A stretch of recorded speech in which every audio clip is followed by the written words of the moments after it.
Guys of a Certain Age is brought to you by no one. Absolutely no one.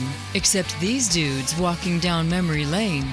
Now let's head to the studio to see what they misremember next. You done playing with the mic? I don't know. You tell me if is it where it needs to be? You're good. Okay. That's Stefan. Ugh. It's a podcast with rotating hosts, at least a couple of them. This is Guys of a Certain Age. Robbie Covalent's in studio alongside Rotating J. Rotating J. That didn't come out as funny It really as it didn't. sounded in my head. Rounded J. Yeah, I was going to spin around too and rotate as I spoke, and that wasn't going to happen either. Orbiting J. Orbiting? That didn't sound right either. I don't know. I sort of looked like a satellite. I don't know. None of these jokes are going the way that I intended. Sputnik J. Sort of my life story. Yeah, that's the way it goes. That's the way it goes. Well, how are you doing, Jay? Hadn't seen you since like 2 episodes ago. 2 episodes ago. I'm doing great. You missed a great episode last week. I heard. Yeah. Well, I haven't heard the episode. Yeah. But which will drop I'm not tomorrow I'm not as we're recording privy today. To that, but yeah. It was fun. You know, it proves that if you whine long enough, we'll put you on a podcast. Because Stefan's whined for years. You gotta hit me on. You gotta hit me on. You gotta hit. And finally, we got desperate and we relented. And plus, he did something pretty cool. It sounded like a cool thing, so I'm curious to listen to that one. Yeah. It was pretty cool. So I always like to listen to the ones I'm not on because you generally offer my seat to whoever is here. So I'm sure, and actually we saw Stefan a couple nights ago, and I'm pretty sure you already did offer the seat to him. So actually, no, we didn't. Yeah. So anyway, yeah, that's the way it goes. So Art's on location somewhere. And you guys might be doing a podcast without me next week. You never know. Oh, who knows? Who knows? Who knows? All right, let's jump into Geeks of the Week. Would you like to go first, Jay? I don't know how this feels funny, but sure, I guess I will. I'm second or my third. Okay, so the big news coming out right now as we record is that James Bond is no longer fully broccoli. That's right. It's gone from broccoli to Bezos. That's a good headline. There you go, from broccoli to Bezos. Broccoli to Bezos. So some of this I didn't know all about. I'm sure I've seen it in the background, but so Amazon bought MGM. That's correct. At some point, and what I just read said that they like way overpaid for it. Like it was $3.5 to $4 billion in worth, and he paid $8 something. It was crazy. It was ridiculous. But the suggestion in the article I read on Deadline.com was that he paid that much with the sort of hope, desire, assurance that the James Bond franchise would somehow be involved and would kind of turn over to him. So what I'm also seeing is that, and this is, I don't know if anything is confirmed like to the penny, but apparently he paid $1 billion extra or is, working that deal of potentially $1 billion extra to, is it Broccoli and Michael Wilson? Is that the team? Barbara Broccoli and Michael Wilson. Yeah, who are the descendants of the original Albert Broccoli, who had creative control and everything over James Bond up till now. Well, they've basically given up control. Yeah. Still involved somehow, but gave up creative control, which would mean potentially that MGM would take the Bond franchise and make it would be like, Bezos becomes Feige or someone to do TV shows and spin-offs and more movies and that sort of thing. So Bond enters a new era. So the Broccoli family, I believe, originally purchased the rights from Ian Fleming 60-odd years ago, if I remember that correctly. I need to, probably should look that up. So, and they're really all I remember seeing on movies. Yeah, as far as the producers and such. And Michael Wilson is Barbara Broccoli's half brother, so they kept it in the family. And so the Broccoli family has produced Bond for 60 years. They bought, I don't know if they bought the rights to every one of Ian Fleming's books or not, but anyway, they've been the creative force. And so they, according to Deadline, I'm looking at the article, they paid $1 billion because it was a co-production deal, as I understand, between MGM and the Broccoli family, right? That's what I read. MGM had distribution rights, but did not have final cut. Broccoli family had final cut on everything. You mean up till now? Up till now. Okay, gotcha. Yeah. And so it looks like, they gave the family $1 billion to take that creative control. Yeah. And I thought about that. I mean, obviously that's something that's near and dear to the Broccoli's and was not an easy thing to do. But I don't know how old they are. But I think you have to ask the question is, do you want your legacy to live on even if it's not under your control, or do you cut it off somehow when you pass? So I think they just decided we're getting too, I don't know how old they are, but we're getting too old for this. Barbara Broccoli is 10 years older than I am, so she'd be 64. Not very, close to Art's age. Yes, sir. No, she's older than Art, but anyway, but still, that's a huge, it's like a family member, like sharing a family member almost. One of the Deadline articles said that Barbara Broccoli when they closed the deal, she started calling her inner circle of collaborators who had worked with her for years, and it was like telling them a member of the family died. Yeah, but they left me $1 billion. Yeah, I think that's life-changing money, as somebody once said to me. But yes, it is. But is it that life-changing for them? For them, I don't know. Yeah. I don't know what their level is. Yeah. So, I mean, what do you think about the deal? I'm a big Bond fan. It's interesting to look when you compare it to, say, even DC as it's coming along now, and Marvel and Star Wars. I mean, there's all this debate that we have talked about on this podcast about is there enough? Is there too much? Where's the balance? Bond is something I really love and always have, but it's so few and far between. Yeah. And I think that was part of the original deal that the Broccoli's had. It was a big screen only kind of thing. And they were spectacles. Mm-hmm. Right. Yeah. And so now it's going to be that plus. So like we're seeing with Marvel, it's still going to be in theater cinematic experiences, but there's also going to be maybe TV shows, spin-offs like Jinx. They were talking about a movie that they were going to do with Halle Berry's character Jinx, and it never happened because they couldn't agree on it. But so now something like that can more easily happen.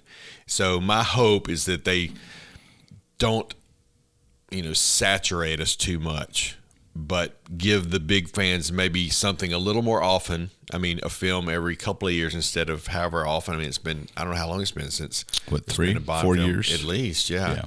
I'd like to see a little more frequency, but not quite the saturation that we're getting with the MCU.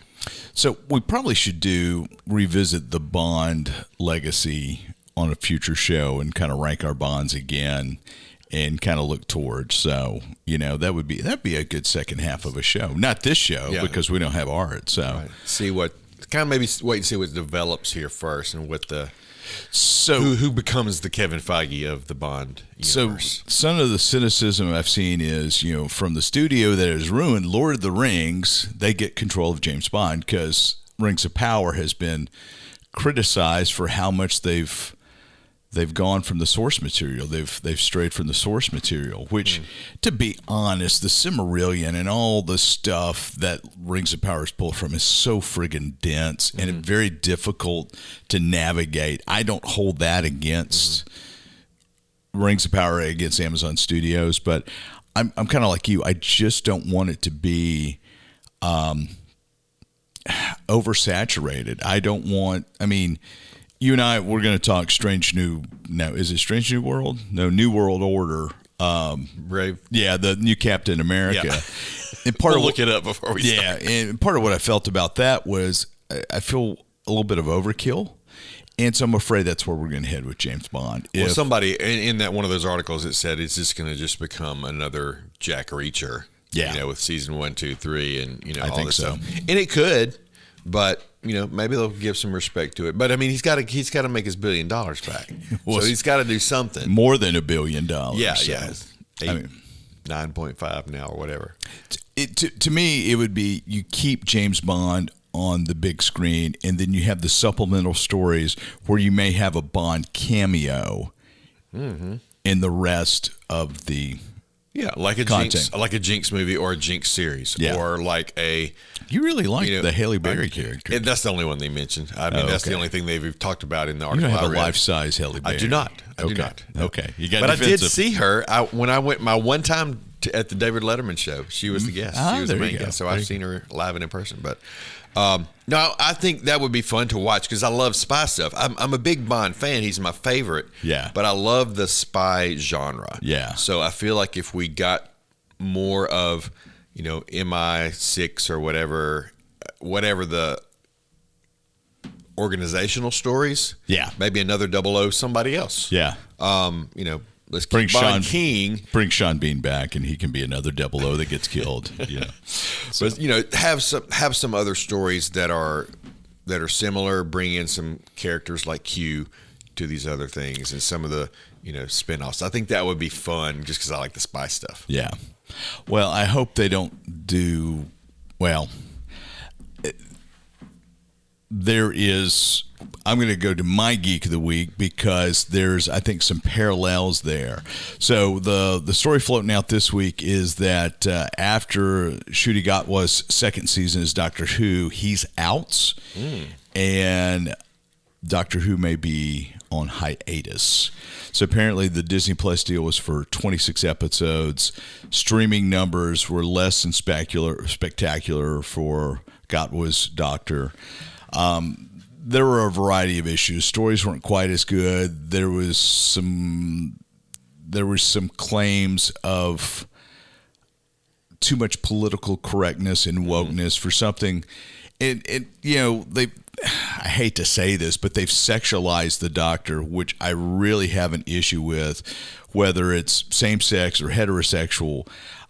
To me, he's been a cold, aloof Time Lord above humanity who's ignored basically, emotional feelings. And I would love to get back to that Doctor. I don't really care what you do with the companions. Yeah. But I think God was a great actor. I just don't know that the stories have been good for him, not unlike Whittaker's.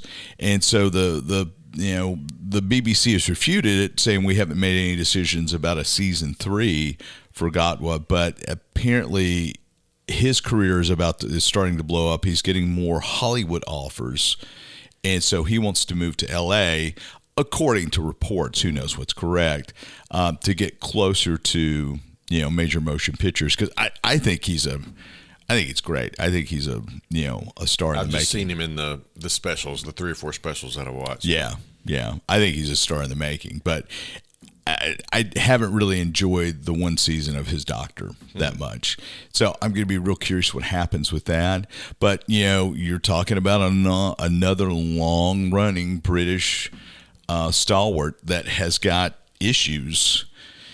And sometimes you've got to look and see who your audience really is and maybe reevaluate. And I'm not saying pander, but I mean, Well, if you tried something, you've talked a couple of times about how Disney brought the money in, and, it's obviously, if it's on the Disney Plus, then it's going to get a different or a wider audience than maybe it had before for somebody who didn't know where to look for it or where to find it.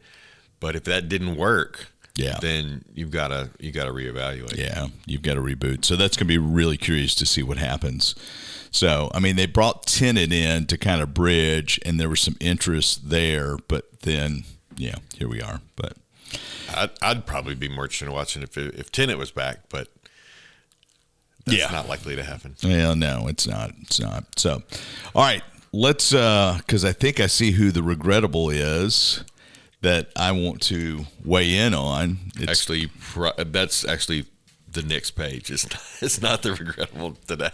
Oh, I wanted to do. That's not even a regrettable. That's just like 4 covers introducing a different age. Okay, well let's do it later because I was ready for Rom Space Night. So I'm not even sure. I mean, I see the picture there. I'm not even sure he's included. I'm a big Rom Space Night fan because I've gotten into my Micronauts kick. And Rom and Micronauts were kind of alongside. So, Okay. But anyway, I hate for art not to be involved with regrettables. Okay. So we'll pass on regrettables. We're going to come back in a second. Jay and I ventured to the movie theater without art and saw A Strange New World Order. Up next. After a slight detour, we're back. We're going to talk Captain America, Brave New World Order thingy, strange new. It's actually Brave New World. I was Brave. looking that up, so we would know. Brave New World. I've got it pulled up right here. First off, what did you think about it, Jay? Since it's been less than 48 hours since we watched it, we can probably remember this, Maybe right? Maybe so. Overall, I think I enjoyed it. I was glad to be kind of back in the theater within the MCU. It's not going to rank in my top 10 movies, I don't think, or not. Maybe not. Maybe Top 10 Marvel movies. Marvel movies, Yeah. maybe. Yeah. Now I don't know how many there are. I may be putting it too low, so it's not high on my list of favorites. But it was enjoyable. There were characters that I wasn't expecting, but yet not as I don't know. I guess I thought there'd be more cameos, more. I don't know, more of the superhero or supervillain kind of coming in. And as I mentioned to you in the theater, I think this would be one that if I'd have had more context, from the comic world, or you told me after the movie that it was, a lot of carryover from the Edward Norton Hulk movie. I think if I'd have known that ahead of time, maybe watched that again. Sure. Maybe, had some, again, more context, I think I would have enjoyed it more. But I liked it. I'm just not familiar. Aside from Falcon and Winter Soldier series, I don't have really any context of Sam as Captain America. Yeah. So from that perspective, it was kind of new. So I would say I was a little underwhelmed, but certainly would, I didn't regret going. Probably should have been a Tuesday night bargain movie. True. Yeah, but I wasn't available because Mississippi State was beating a top 10 Texas A&M team in basketball. So, that's pretty succinct. I was pretty underwhelmed. You and Bonnie liked it a lot more than I did. I felt like it was a little long.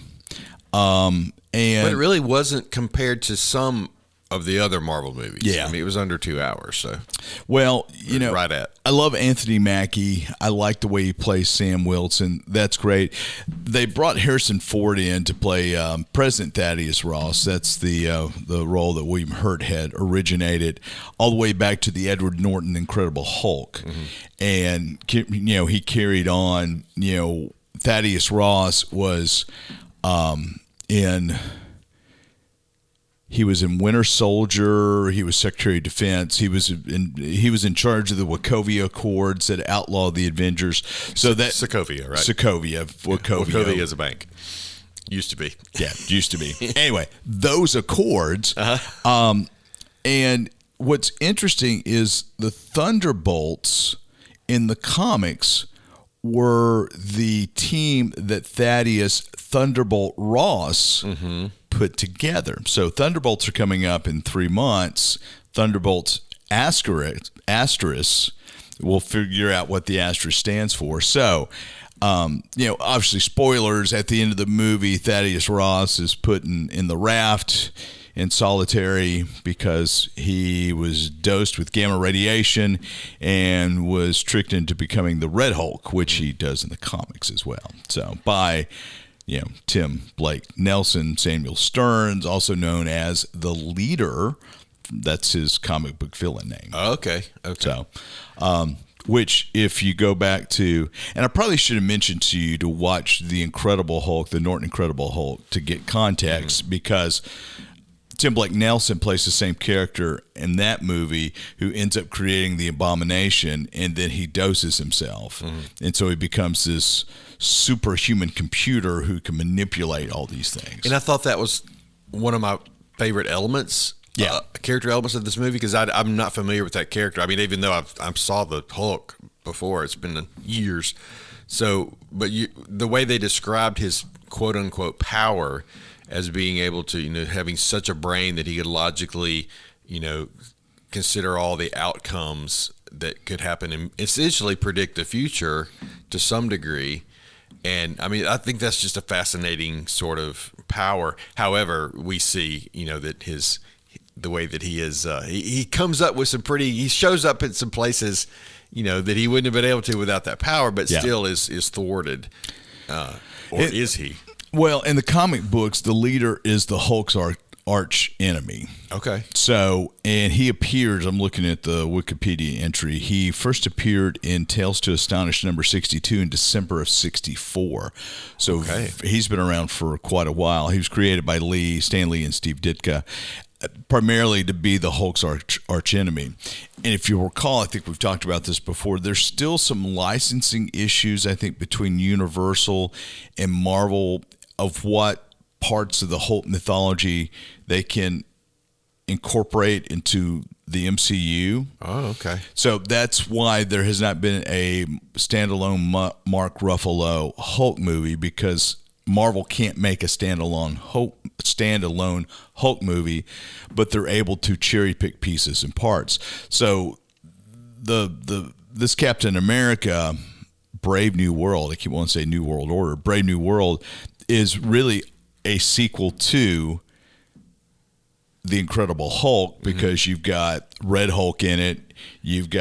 I was waiting for the regular Green Hulk to show up at some point too. So yeah, and in the I mean, obviously Thaddeus Ross carried over just over a different actor, and you've got I keep wanting to say Betsy Ross, but it wasn't. It's Betty. It's Betty Ross. Betty. Okay. It's Betty Ross, which is Liv Tyler, who played. I mean, she was Bruce Banner's girlfriend in The Incredible Hulk. Okay. And Thaddeus Ross did not want his little baby girl to date Bruce Banner. Mm-hmm.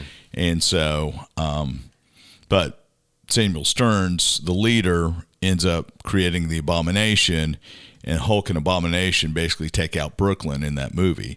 And like we talked about afterwards, the Hulk movie came out 3 months after Iron Man. Mm-hmm. And Marvel had no idea what they had at that point, because Iron Man just blew up, and the Avengers Initiative. So I was looking through the casts here. I think there's some highlights. The girl, her name is Shira Haas, that played Ruth. Yeah, she was great. I didn't much like her at first. Just I thought she was going to be the bad guy. Yeah, and she turned out to be all right, and turned out to be, obviously spoilers here, turned out to be a widow. Yeah, and really showed her stuff. So ended up liking her as a character. You've got to think she's going to show up in Thunderbolts. Sure, yeah. I mean, yeah. And of course, Giancarlo Esposito as Sidewinder. I thought he was underutilized. Well, yeah, I would agree with that. But still, he did great with what he had. I love he's a great actor. And I really like Isaiah Bradley as the whatever you call. Does he have a name as far as superheroes go? He was the original super soldier, right? I don't know. Carl Lumbly is such a great actor. I don't know what Isaiah Bradley, if there was only a device, what his code name was, but I vaguely remember that character. I had forgotten, because he came out in Captain Winter Soldier, right? Yeah. Falcon and Winter Soldier. He was. He held the title of Captain America at one point. Okay. As well. So, but yeah, I love the way they interspersed his narrative throughout. But Carl Lumbly, Lumbly, not Bumbly, sir. Please don't come beat me up, Mr. Carl. He is such a great actor. He was in Battlestar Galactica. He was in Buckaroo Banzai, and he was in Altered Carbon, which was great. This guy, he was in Supergirl. This guy's got a high Goka score. Oh, he's in Alias too. Yeah, and I think he was in Alias, Justice. He was the voice of Martian Manhunter and a bunch of the Justice Leagues. It looks like he'd have a pretty good geek index for sure. Yeah. So was he in? No, he wasn't in West Wing. I'm thinking of another. Yes, he was. He was Jeff Breckenridge in the second season of The West Wing, which he was great. So he's got, man, He hits all the boxes. He was in ER. He was in 2 episodes of ER. He's been in everything. He was in The Real Adventures of Johnny Quest. Okay. Wow, as a voice. So we Mantis. Oh gosh. Okay, sorry. We need to do a geek score on him one day. Okay. But he was great. So really enjoyed him. Now I'm going to ask you about Harrison Ford. I'm a huge Harrison Ford. He has a point. Did he do it during the movie? Did you watch? Yeah, he did. I wasn't paying attention. Yeah. So I love Harrison Ford, and I don't think he did a bad job. I think he did a good job, but it was almost like, is he too old? Yeah, for this at this point. I think he took the job because he needed money for his new tequila brand or something. I mean, or is it bourbon tequila? What's he? It's Scotch, I think. Is it Scotch? Yeah. So. I forgot the name of it, but yeah, I saw that commercial. But I mean, it's still great because it's Harrison Ford. But throughout, I was just thinking, is he playing feeble because he's got this heart condition or whatever, or is he actually just 80 years old or whatever he is? I think he was playing feeble. I think he was trying to play restrained, under control, because Thaddeus Ross has this horrible temper. Mm-hmm. Right. And so he explodes as president, and he ends up becoming the Red Hulk, which Samuel Stearns had been giving him meds for his heart condition, but the meds were laced with gamma radiation, which incrementally got him to a Hulk condition, because Stearns wanted to show the world and his daughter Betty what a monster he was, because Thaddeus Ross had imprisoned him so that Stearns could be for his own purposes, his own personal supercomputer. Which leads me to the stinger at the end of the movie where, Sam goes and talks to Stearns, and Stearns is like, well, I've seen all these possibilities, and you're going to have to fight them. Mm-hmm. And so the speculation is we're heading towards the Marvel Secret Wars movie where all these different universes are going to come together and battle, because that's what happened in Secret Wars. And so one universe is going to be left, and so that's probably where we're going to get a massive reboot. Fantastic Four is going to be part of this. Galactus is going to be part of this, I feel like. So it's all now we're back to more cohesive, let's move forward plot lines, instead of, you had movies that kind of were standalone and didn't really harken back. And the other thing, because what'd you think about bringing the Eternals back in?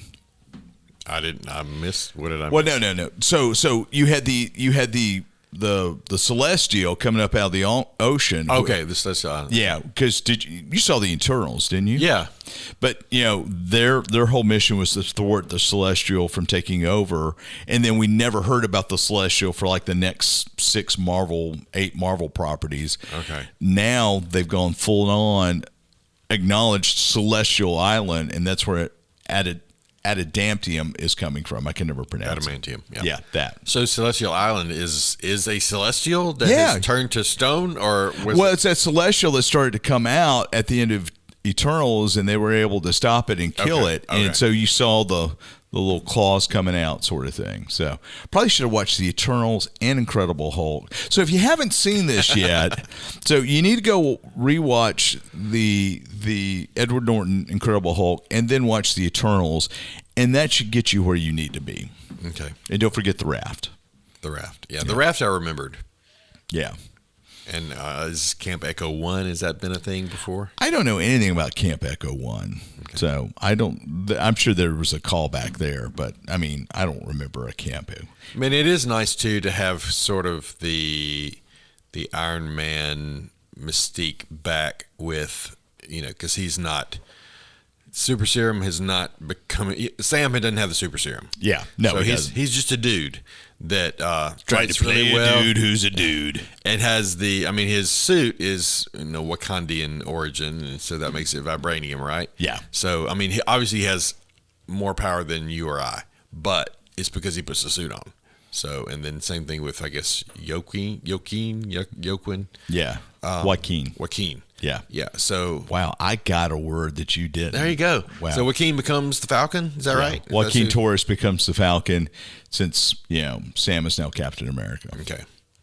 And he's got the cast off Falcon uniform, which I thought was kind of funny. So, but yeah. So yeah, go see it. Enjoy. Maybe a matinee. I would say maybe a matinee. I don't know if it's worth $10. I don't know. My wife enjoyed it. My buddy Jay enjoyed it.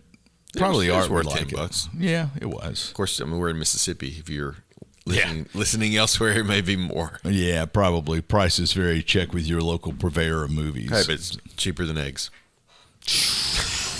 Boom ching. Isn't that the truth? I mean, eggs are like $1 a piece now or more, right? I haven't. But I'll let you know later. Going grocery shopping today. I'll let you know later. But Have you taken out a second mortgage yet? No, but I did see a picture the other day that said this coming Easter we're going to have to paint potatoes instead of eggs because eggs are too expensive. All right, so that's funny. That's absolutely funny. So, but that's the truth, man. So anyway, it is what it is. It'll work itself out. It will. It will. All right. Well, that does it for now. Thanks for joining us. We'll see you next time around.